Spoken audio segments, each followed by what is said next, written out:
அப்ப வெளியே என்ன நடக்குதுன்றது எதனுடைய வெளிப்பாடு? உள்ள என்ன டேட்டா வச்சிருக்கீங்கன்றதோட வெளிப்பாடு தான். உள்ள டேட்டா எப்படி வச்சுக்கணும்? நான் ஒரு பிச்சைக்காரன்னு வச்சுக்கலாமா? நான் என்ன சொல்றேன், இறைவனை உணர்வதற்காகத்தானே. 100% இறைவனை உணர்ந்தவன் ஒருபோதும் தன்னை செல்வந்தன் என்று சொல்லிக் கொள்ள மாட்டான். நீ என்ன பட்டினத்தாருக்கு மேல பெரிய கோடீஸ்வரனா? கோடி கோடியாய் பணம் வைத்திருப்பவனுக்கும் கூட பிறருக்கு கொடுத்து உதவ வேண்டும் என்ற எண்ணம் இருக்காது. ஆனால் கோடி ரூபாய் பணம் இல்லை என்றாலும் கூட தெருக்கோடியில் ஒருவேளை உணவிற்காக கஷ்டப்பட்டு கொண்டிருக்கக்கூடிய ஒருவன் பிறருக்கு கொடுத்து உதவ வேண்டும் என்ற எண்ணம் வைத்திருந்தால் அந்த கோடீஸ்வரனிடம் இறைவன் இல்லை, இந்த தெருக்கோடியில் இருக்கக்கூடிய பிச்சைக்காரனிடம் தான் இறைவன் இருக்கிறார். நான் சொல்றேன், நீ என்ன சொல்றீங்க? எத்தனை வீடு, எத்தனை மாளிகை, எத்தனை ஆடை, எத்தனை ஆபரணங்கள், எவ்வளவு பெரிய சேனாதிபதி படைகள், எவ்வளவு பெரிய அரச படைகள் அனைத்தும் வைத்திருந்தாலும் கூட உன் உள்ளுக்குள் ஒரு துளி அளவு அன்பு இல்லை என்றால் நீ இன்னும் அடைய வேண்டிய தூரம் ஏராளம் என்று சித்தர்கள் கூறுகிறார்கள்.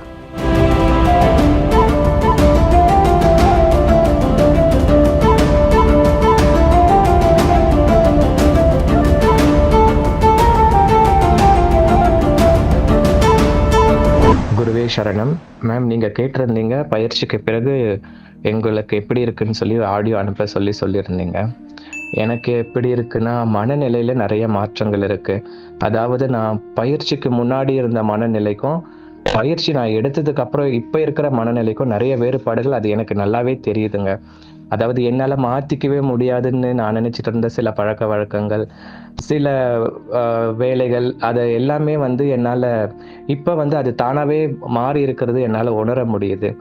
நான் ஒவ்வொரு முறை பயிற்சி பண்ணி முடிச்சதுக்கு அப்புறமும் எனக்கு எப்படி மனநிலை இருக்குன்னா, ஒரு புதுசாக பிறக்கிற குழந்தை எப்படி இருக்குங்க அந்த மாதிரி ஒரு ஃபீலிங்காக இருக்குது. ஒரு அரை மணி நேரத்துக்கு என்னால் மைண்டு ரிலாக்ஸாக இருக்குங்க. எதை பற்றி எந்த பிரச்சனை வந்தாலும் நம்ம பார்த்துக்கலாம் அப்படிங்கிற ஒரு மன தைரியம் முதல்ல வருதுங்க. எனக்கு முதல்ல மன தைரியம் ரொம்ப ரொம்ப குறைவு. எனக்கு இதுக்கு பயிற்சிக்கு முன்னாடிலாம் நான் ரொம்ப பயப்படுவேன். எல்லா விஷயங்களுக்குமே நான் ரொம்ப பயப்படுவேன். அதே மாதிரி யாரையாவது ஒருத்தரை சார்ந்தே தான் நான் இருப்பேன். அது குழந்தையிலேருந்தே எனக்கு பழக்கமாயிடுச்சு. இப்போ எனக்கு எப்படி இருக்குன்னா, எனக்கு யாருமே இல்லைனாலும் பரவாயில்ல, நம்ம தனியாகவே இருக்கலாம் அப்படிங்கிற ஒரு தைரியம் எனக்கு அந்த பயிற்சிக்கு அப்புறமா எனக்கு வந்ததுங்க. அதுக்கப்புறமா எனக்கு ஒவ்வொரு முறை நான் பயிற்சி பண்ணும்போது எனக்கு ஸ்பைனல் கார்ட் ப்ராப்ளம் இருக்குது. நான் அது ஆல்ரெடி பரம்பொருள் ரிஜிஸ்ட்ரேஷன் ஃபார்ம்லேயும் மென்ஷன் பண்ணியிருப்பேன். அந்த ஸ்பைனல் கார்ட் வலி எனக்கு இல்லை. நான் எப்போ அந்த பயிற்சி எனக்கு தீட்சை குருஜி கிட்ட நான் தீட்சை வாங்கணும்னு இதுக்கப்புறம் எனக்கு அந்த முதுகு தண்டு வலி இல்லைங்க. மனநிலை நல்லா மாறி இருக்குங்க, அது மட்டும் தெரியும். என்னதான் இருந்தாலும் 2 நாள் நம்ம பயிற்சியில் நம்மளால எல்லாத்தையுமே சொல்லிட முடியாது இல்லைங்களா. போகட்டுங்க. நான் மறுபடியும் நிறைய பயிற்சி பண்ணி ஆனால் நிறைய அனுபவங்கள் எனக்கு தெரியுது. அது எனக்கு சொல்ல தெரியல, எப்படி சொல்றதுன்றது எனக்கு தெரியல. எல்லாமே குருஜியோட ஆசீர்வாதம், அவருடைய ஆசீர்வாதத்தால தான் எத்தனை பேரோட வாழ்க்கைய நிறைய மாறி இருக்கு. ஆனால் அவர் மாதிரி ஒரு ஆள் இந்த உலகத்துக்கு கிடைச்சது நம்ம எல்லாருமே செஞ்ச புண்ணியம் தான் எனக்கு தோணுது. குருவே சரணம். அப்ப வெளியே என்ன நடக்குதுன்றது எதனுடைய வெளிப்பாடு? உள்ள என்ன டேட்டா வச்சிருக்கீங்கன்றதோட வெளிப்பாடு தான். உள்ள டேட்டா எப்படி வச்சுக்கணும்? நான் ஒரு பிச்சைக்காரன்னு வச்சுக்கலாமா? நான் வச்சுக்கிட்டேன் நான் ஒரு பிச்சைக்காரன்னு. நான் ஒத்துக்கிட்டேன் நான் ஒரு 1ஆம் நம்பர் பிச்சைக்காரன். எத்தனை பேர் ஒத்துக்கிட்டீங்க? இப்போ இந்த நொடி யார் ஏத்துக்கிறீங்க? நான் ஒரு பெரிய பிச்சைக்காரங்கன்றதை யார் ஏத்துக்கிறீங்க? இன்னும் சில பேருக்கு ஈகோ இடிக்குது. மறுபடியும் சொல்றேன், கீழே போடுங்க. மறுபடியும் வேற எப்ப வேகமா கை தூக்குவீங்க பாருங்க. உங்களை எப்படி ஒரு தீவிரவாதியை ரெடி பண்றதுக்கு அதை பேசி இதை பேசி மண்டையை கழுவி பாம்பை கட்டிட்டு போய் குதிரா சாவிடான்றானுங்க, சூசைட் பாம்புக்கு. நான் என்ன சொல்றேன், இறைவனை உணர்வதற்காகத்தானே. 100% இறைவனை உணர்ந்தவன் ஒருபோதும் தன்னை செல்வந்தன் என்று சொல்லிக் கொள்ள மாட்டான். நீ என்ன பட்டினத்தாருக்கு மேல பெரிய கோடீஸ்வரனா?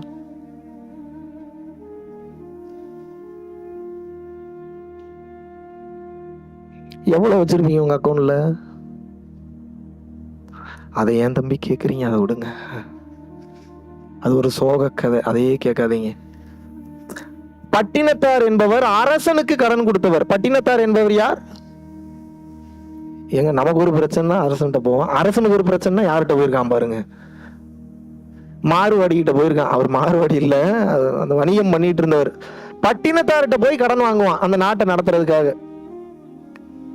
மொத்தத்தையும் தூக்கி ரோட்ல கொட்டுக்கடான்ட்டார். எதை? ஜட்டி பேண்ட் வேஷ்டி சட்டையா? தங்கம் வைரம் வைடூரியம் கோமேதகம் இன்னும் பெயர் சொல்ல முடியாத விலை மதிப்பில்லாத அத்தனை ஆடை ஆபரணங்கள் அனைத்தையும் ரோட்ல கொட்டுக்கடான்ட்டார். ஏன்? இதனால நான் அழிஞ்சு போனதுதான் மிச்சம், இதனால 10 பைசா பிரயோஜனம் இல்லைன்ட்டார். வேட்டி கட்டிட்டு கிளம்பிட்டாரு. நம்ம என்ன கேட்க வரேன்னா, அவரே சொல்றாரு இதுல ஒண்ணும் இல்லைன்னு. இப்ப நான் கேட்கிறேன், நீங்க பட்டினத்தாருக்கு மேல பெரிய ஆளா? கிட்டத்தட்ட நான் சொல்றது 100-200 வருடங்களுக்கு முன்னாடி அவருடைய நெட் வேல்யூ, நெட் ஒர்த் என்னன்னு தெரியுமா? அன்னைக்கு இருந்த அந்த அப்ரைசர்ஸை வச்சு அது கணக்கு எடுத்தாங்க. பாதி தான் கணக்கு எடுக்க முடிஞ்சு, பாதியை விட்டுட்டானுங்க. ஏன்? அதெல்லாம் விலை மதிப்பே இல்லைன்ட்டானுங்க. அதெல்லாம் வார்த்தைகளால சொல்லவே முடியாதுட்டாங்க. அப்ப எவ்வளவு வச்சிருந்துருப்பாரு பாருங்க. குபேர அம்சம்ன்றாங்க அவரை. கணக்கெடுத்த அந்த பொருள்களுடைய மதிப்பு மட்டும் 7 லட்சம் கோடி. எத்தனை? எவ்வளோ? 1 லட்சம், 1 கோடிலாம் இல்ல, 7 lakh crores. அப்ப பாத்துங்க எவ்வளோன்னு. கணக்கு எடுத்தது மட்டும். கணக்கு எடுக்காது. இப்ப நான் ஒண்ணுதான் கேட்கறேன், நீங்க இப்ப இல்லைங்க பட்டினத்தாருக்கு மேல எனக்கு கொஞ்சம் சொத்து இருக்குன்னு யாராவது இருக்கீங்களா? ஒரு வெள்ளி எக்ஸ்ட்ரா இருக்கு என்கிட்ட, அப்படி யாராவது இருக்கீங்களா? சொல்லுங்க. ஒரே மந்திரம் தான், மொத்தத்தையும் முடிச்சு விட்டுறலாம். பட்டினத்தாருக்கு மேல பெரிய ஆளா நீங்க? அவ்வளவு பெரிய பில்டப் உங்களுக்கு. அத்தனை உணர்ந்த மனுஷனே ஒன்றும் இல்லைன்னு சொல்லிட்டு தூக்கி போட்டு போயிட்டாரு. போ, இதை வச்சுட்டு என்னத்த பண்றது? 10 பைசா புரோஜனம் இல்லைன்ட்டு போயிட்டாரு. நம்ம வச்சுட்டு என்ன பண்றது?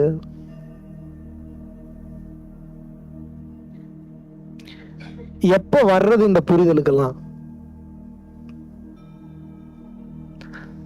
அன்பும் சிவமும் இரண்டென்பர் அறிவிலார், அன்பே சிவமாவது ஆறும் அறிகிலார், அன்பே சிவமாவது ஆறும் அறிந்த பின் அன்பே சிவமாய் அமர்ந்திருந்தாரே. அப்படின்னா என்ன? உண்மையை உணராதவன் அன்பு வேற கடவுள் வேறன்னு சொல்லுவானா? பைத்தியம், முட்டா பையன், கிறுக்கு பையன், அவன் தான் அப்படி சொல்லுவானா. என்னங்க அன்பெல்லாம் காமிக்க சொல்லிட்டு இருக்காரு? அன்பு வேற கடவுள் வேறங்க அப்படிமானா. ஆனா அன்பே சிவமாவது ஆறும் அறியலார். ஆனா அன்புதான் கடவுள்ன்றது அவனுக்கு தெரியல. அன்பே சிவமாவது ஆறும் அறிந்த பின், அன்புதான் சிவம்ன்றத ஒருத்தன் எப்ப உணர்ந்துடுறானோ, அன்பே சிவமாய் அமர்ந்திருந்தாரு, அன்புதான் சிவமா மாறிடுச்சுங்கிறார். அப்படின்னா அன்பா ஒருத்தன் இருக்கிறான் அப்படின்னா அந்த அன்புன்ற தன்மை அவனுக்குள் இறைவனை கொண்டு வந்து விடுகிறது. எப்போது ஒரு மனிதன் அன்பாக இருக்க தொடங்குகின்றானோ அவனுக்குள் கருணை ஊற்றெடுக்க ஆரம்பிக்கின்றது. கருணை எப்போது ஒரு மனிதனுக்குள் ஊற்றெடுக்க ஆரம்பிக்கிறதோ அவனுக்குள் இருக்கக்கூடிய கடவுள் தன்மை செயல்பட ஆரம்பித்து விடுகிறது. கோடி கோடியாய் பணம் வைத்திருப்பவனுக்கும் கூட பிறருக்கு கொடுத்து உதவ வேண்டும் என்ற எண்ணம் இருக்காது. ஆனால் கோடி ரூபாய் பணம் இல்லை என்றாலும் கூட தெருக்கோடியில் ஒருவேளை உணவிற்காக கஷ்டப்பட்டு கொண்டிருக்கக்கூடிய ஒருவன் பிறருக்கு கொடுத்து உதவ வேண்டும் என்ற எண்ணம் வைத்திருந்தால் அந்த கோடீஸ்வரனிடம் இறைவன் இல்லை, இந்த தெருக்கோடியில் இருக்கக்கூடிய பிச்சைக்காரனிடம் தான் இறைவன் இருக்கிறார். நான் சொல்றேன், நீ என்ன சொல்றீங்க?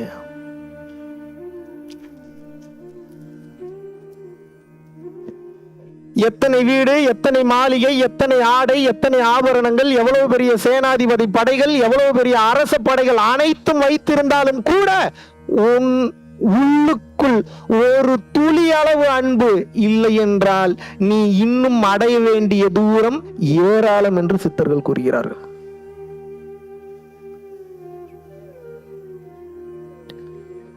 பணமோ பொருளோ பேரோ வசதியோ வீடோ வாசலோ வசதியோ உண்மை என்று வாழ்ந்து கொண்டிருக்கும் இந்த கால சூழ்நிலையில் இது எதுவும் முக்கியமல்ல, இது அனைத்தையும் படைத்த என் இறைவன் தான் முக்கியம் என்று இறைவன் மீது எவன் ஒருவன் காதல் கொள்ள ஆரம்பிக்கின்றானோ அவன் முழுமையான பரிபூரணத்தை அடைந்து விட்டான் என்பதே பொருளாகும்.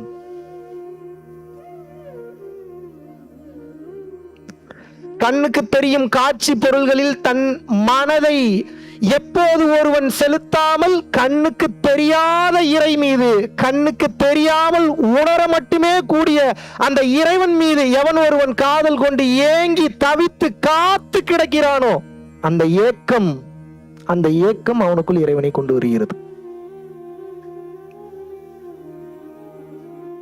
காதலித்த காதலன், காதலித்த காதலி இருவரும் இணைந்து வாழும் போது கிடைக்கக்கூடிய பேரின்பம் ஒரு காலத்தில் சிற்றின்பமாக மாறி பிரிந்து செல்லும் போது உங்கள் மனம் ஏற்கப்படுகிறது இல்லையா? அந்த உயிர் மறுபடியும் என் கூட வந்துடாதா? அந்த உயிர் கூட மறுபடியும் நம்ம சேர்ந்து வாழ்ந்துட மாட்டோம். என் கணவன் போகிறானே, என் மனைவி போகிறாளே, என் காதலன் போகிறானே, என் காதலி போகிறாளே, அனைவரும் இப்படி போகிறார்களே என்ற அந்த ஏக்கம் மனிதனின் மீது வரக்கூடிய ஏக்கம், ஒரு மிருகத்தின் மீது வரக்கூடிய ஏக்கம் ஏன் உங்களுக்கு கண்ணுக்கு தெரியாத இறைவன் மீது இன்னும் வரவில்லை?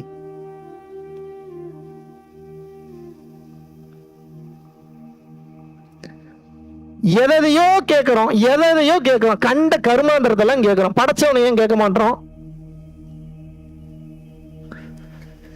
அவன் படைச்சதுல இருக்கக்கூடிய பொருள் ஏதாவது உங்களுக்கு பயன்படும்னா பரவாயில்ல, பயன்படுத்த மாட்டீங்களே. பயன்பட்டாலும் ஒரு கட்டத்துக்கு மேல நாசமா போயிருது.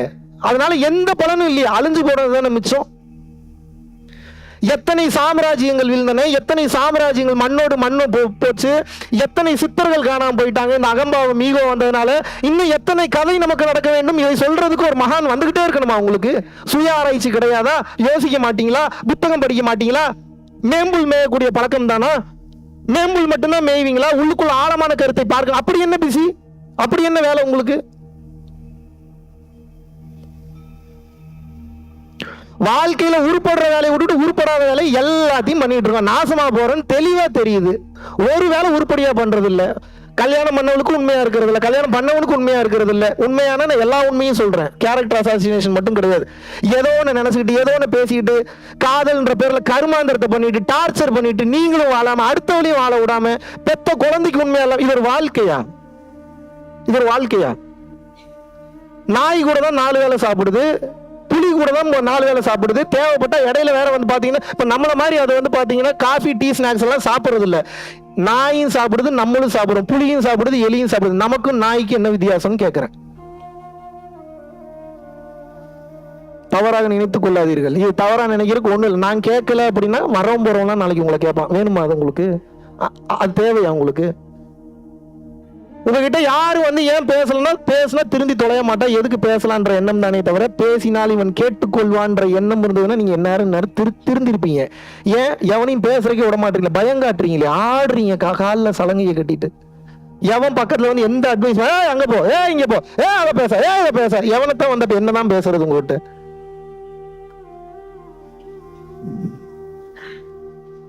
சரியா நம்ம பண்றது சரியா? எவன் வந்தாலும் அசிங்கப்படுத்திடுறது, அவமானப்படுத்திடுறது, திட்டிடுறது, அவன் கேரக்டர் சரியான்னு பாக்குறது. எவன் தான் வந்து அப்ப உங்களுக்கு என்ன இறைவனே இறங்கி வருவாரா?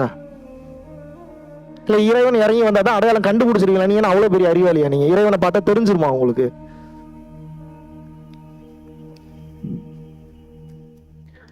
கண்ணு முன்னாடி தெரியுற புருஷன் மேல அன்பு காட்ட முடியல, கண்ணு முன்னாடி தெரியுற பொண்டாட்டி மேல அன்பு காட்ட முடியல, கண்ணு முன்னாடி தெரியக்கூடிய குழந்தைங்க மேல அன்பு காட்ட முடியல. கண்ணுக்கு தெரியாத மேல எங்க இருந்து நீங்க எல்லாம் அன்பு காட்டுவீங்க? எங்க இருந்து உங்களுக்குள்ள இறைத்தன்மை வரும்? இறைத்தன்மை எப்படி வரும் உங்களுக்கு? இறைவனுடைய குணம் என்பது பாரபட்சம் இல்லாமல் அனைத்து உயிர்களுக்கும் பாரபட்சமின்றி சமமான உரிமையோடு சமமான அருளை கொடுப்பதற்கு பேர் தான் இறைத்தன்மை. Yes or no? Yes or no?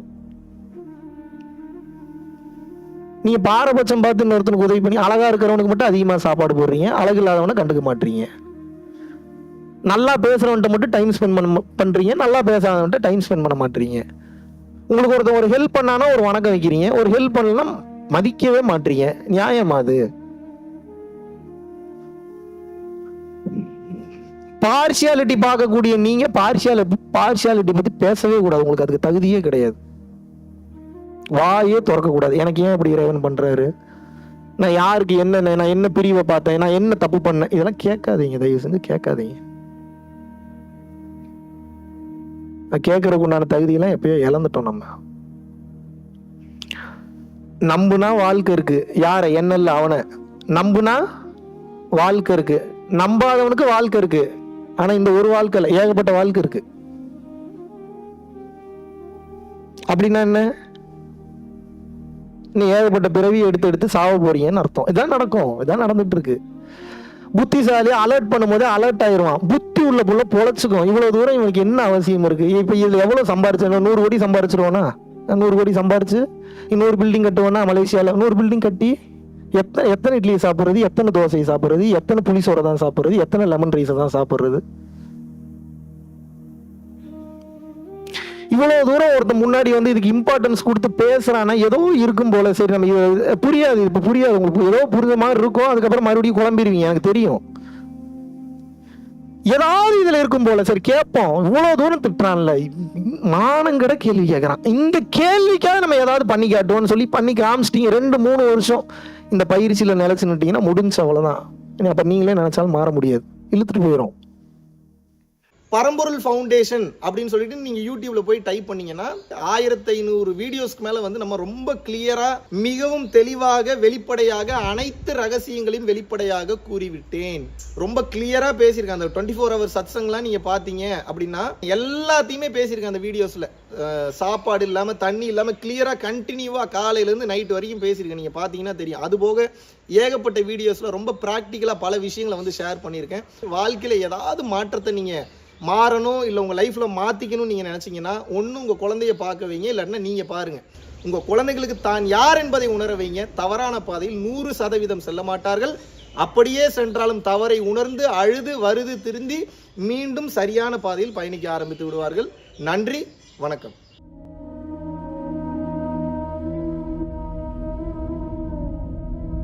பரம்பொருளின் கருணையினால உங்களுடைய இடைவிடாத அன்னதானத்திற்கு நீங்கள் அனுப்பப்பட்ட பணத்தின் மூலியமாக பல லட்சம் உயிர்களுக்கு இது நாள் வரைக்கும் வந்து சாப்பாடு கொடுத்துருக்கோம். ஸோ கொரோனாலேருந்து ஆரம்பித்து ஒரு நாள் கூட விடாமல் பல உயிர்களுக்கு வஸ்திர தானங்களாக இருக்கட்டும், படிக்க முடியாதவங்களுக்கு கல்வித்தொகை கட்ட முடிய விஷயங்களாக இருக்கட்டும், இல்லை ஸ்போர்ட்ஸ் ரீதியாக விளையாடக்கூடிய நல்ல மாணவர்களை அனுப்பி வைக்கக்கூடிய விஷயங்களாக இருக்கட்டும், அதை தொடர்ந்து வந்து பார்த்தீங்கன்னா ரெகுலராக மந்த்லி பேசிஸில் ஏழை குழந்தைகளுக்கு க்ரோசரிஸ் கொடுக்கறதாக இருக்கட்டும், இல்லை அவங்களுக்கு வந்து பார்த்தீங்கன்னா சேம் அவங்க விருப்பப்படுறவங்களுக்கு வீட்டு துணிமணிகள், வீட்டுக்கு தேவைப்படக்கூடிய மற்ற பொருட்கள் வாங்கி கொடுக்கறதாக இருக்கட்டும், எல்லா உதவிகளும் வந்து பார்த்தீங்கன்னா உங்களோட உதவினால தான் போயிட்டு இருக்கு. சாது சிதம்பர சுவாமிகள் வளநாட்டார் வந்து ஒரு வார்த்தை சொல்லுவார், பசித்தோர் முகம்பார் பரம்பொருள் அருள் கிட்டும் அப்படின்னு வந்து சொல்லுவார். வள்ளல் பெருமானும் ஜீவகாருண்யம் உள்ள சம்சாரிகளுக்கு எப்பேற்பட்ட சூழ்நிலையிலும் வந்து பார்த்தீங்கன்னா அவங்களோட லாபம் தடைபடாது, தொழில் பிரச்சனைகள் வந்து நிவர்த்தியாகும், அதை தொடர்ந்து வந்து வாழ்க்கையில குடும்ப பிரச்சனைகள் விலகும், அதுபோக குழந்தை சம்பந்தமான பிரச்சனைகள் எதுவாக இருந்தாலும் வந்து இந்த அன்னதானத்திற்காக நீங்கள் செய்யக்கூடிய ஒவ்வொரு ரூபாயும் அது வந்து உங்களுக்கு நிச்சயமாக புண்ணியமாக வந்து சேரும். புண்ணியத்தை கடந்த நிலையில் முக்தி பாதைக்கும் அது நிச்சயமாக உங்களை வழிநடத்தும். அதனால விருப்பப்படுறவங்க நம்மளுடைய பரம்பொருள் அறக்கட்டளையினுடைய சேரிட்டி ஆக்டிவிட்டீஸ்க்கு தங்களுடைய விருப்பப்படக்கூடிய நன்கொடையை கீழே உள்ள டெஸ்கிரிப்ஷன்ல இருக்கக்கூடிய அக்கௌண்ட் நம்பருக்கு செலுத்தலாம். இதற்குண்டான அந்த அருளை சித்தர்கள் உங்களுக்கும் உங்கள் குடும்பத்தாருக்கும் வழங்க வேண்டுகிறேன். குருவின் பரிபூர்ண அருளாசிகள். குரு கடாட்சம்.